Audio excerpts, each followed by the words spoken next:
جب وہ مدینہ گئے، مدینہ المنورہ اللہ پاک کا ایک نیک بندہ تھا، اس نے بھی ہجرت کی تھی، اس کا نام ہے حاجی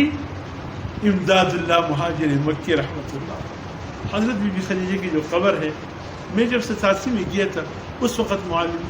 قبر کی نشاندہی کرتے تھے، تو میں حضرت سیدہ خدیجہ الکبریٰ رضی اللہ تعالیٰ عنہ قبر پہ کھاتے تھے، اب تو نشان انہوں نے بالکل تالی لگا دی،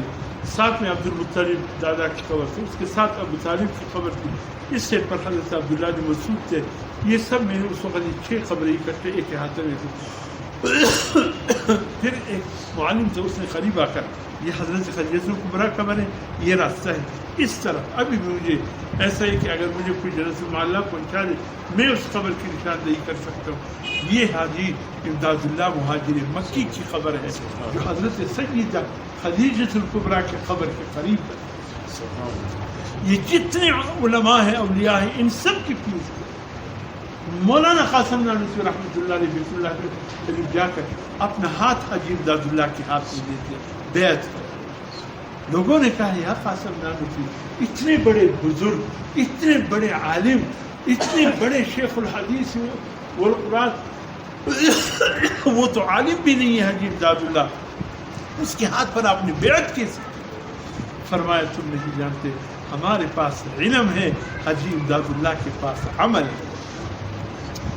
ہمارے پاس علم ہے، حاجی امداد اللہ کے پاس عمل ہے۔ فرمایا جو بیعت کرتے کسی اللہ والے کی، کوئی اہل علم کرتے ہیں کسی کے پاس کچھ نہ کچھ علم، جب وہ کسی اللہ والے کے ہاتھ میں ہاتھ دیتے اللہ پھر اس علم پر عمل کی توفیق عطا فرماتا۔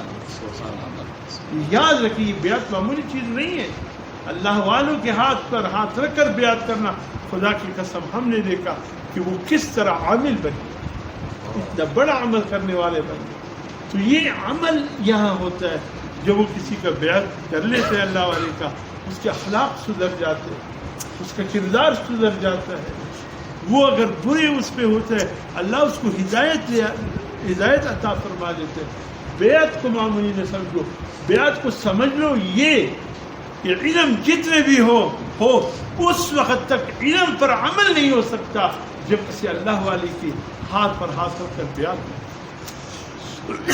بیعت کے بعد پھر عمل کی توفیق اللہ کی، پھر ایسا عامل بنتے ہیں کہ سبحان اللہ لوگ اسی کو ولی سمجھ لیں۔ میرے پاس بہت سے علماء ایسے آئے